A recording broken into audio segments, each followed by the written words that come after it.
Hello everyone, welcome to my channel. Western countries, Muslim countries ऐसे ऐसे युद्ध के लिए अपने आप को तैयार कर रहे हैं कि आने वाले समय में ये संसार एक ऐसे विनाश के खेल को देखेगी जिसकी कल्पना भी शायद उन्होंने कभी नहीं की होगी।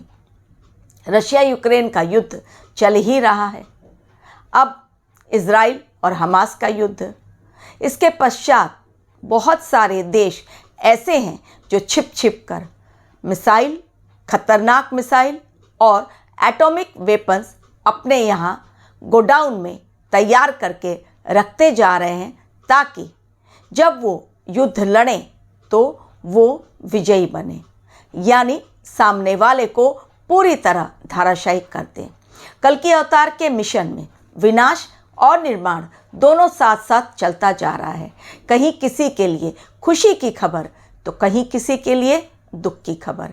ऐसी ही एक खबर जब आज आई तो इंसान कोई तो दुखी हुआ और कोई बिल्कुल खुश हो गया।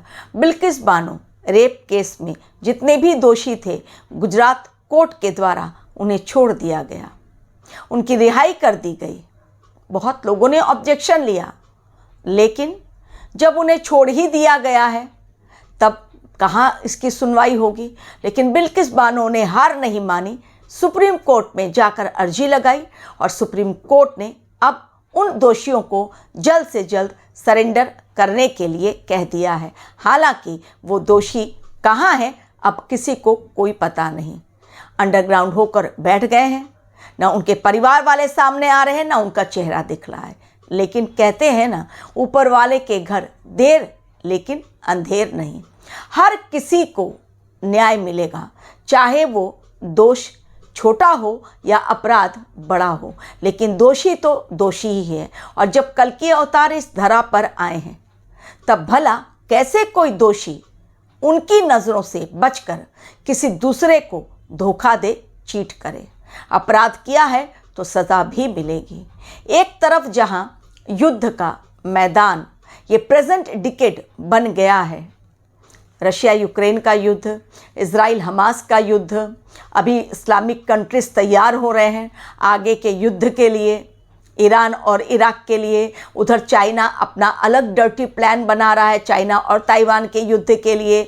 अमेरिका अपनी रणनीति अलग तैयार कर रहा है। लेकिन इन सब के बावजूद हर भारतीय का सपना अब सच होने जा रहा है। एक तरफ युद्ध में लोग मारे जा रहे हैं, अशांति भरा माहौल है हमारे देश के बाहर, वहीं हर भारतीय का सपना हमारे देश में सच होने जा रहा है। सदियों बाद फिर से एक बार त्रेता युग इस धरती पर आने जा रहा है। फिर से एक बार राम की महिमा के गीत गाए जा रहे हैं। 84 सेकंड्स का वो शुभ मुहूर्त जिसके लिए सदियों तक लोगों ने इंतज़ार किया, क्योंकि त्रेता युग जब बीता उसके बाद द्वापर और कलयुग, और कलयुग में राम जी फिर से वापस आएंगे, इसकी तो किसी ने कल्पना ही नहीं की। लेकिन आज हर राम भक्त को हर जगह सिर्फ और सिर्फ राम ही नज़र आ रहे हैं। लेकिन जहाँ राम और वहाँ रावण ना हो, ऐसा कैसे हो सकता है। अभी मथुरा जमीन विवाद चल रहा है, यानी कृष्ण भगवान भी आ जाएंगे जल्द ही धरती पर। वैसे भी वो पवित्र तिथि जिस पर राम जी की मूर्ति की प्राण प्रतिष्ठा होने जा रही है, सारे देवी देवतागण मौजूद रहेंगे उस दिन धरा पर, क्योंकि राम जी आए और बाकी सबको साथ में नहीं लाए, ऐसा भला कैसे हो सकता है। तो एक तरफ हमारे देश में बहुत अच्छी तिथि आने वाली है, बहुत अच्छी तारीख आने वाली है, और उस शुभ तिथि पर, शुभ तारीख पर हर भारतीय गौरवान्वित अपने आप को महसूस करेगा।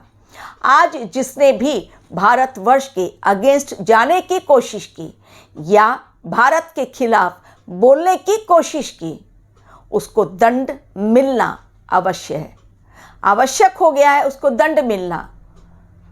क्योंकि यदि दंड न दिया गया तो वो आगे चलकर और अधिक भारतवर्ष की बेइज्जती करेगा।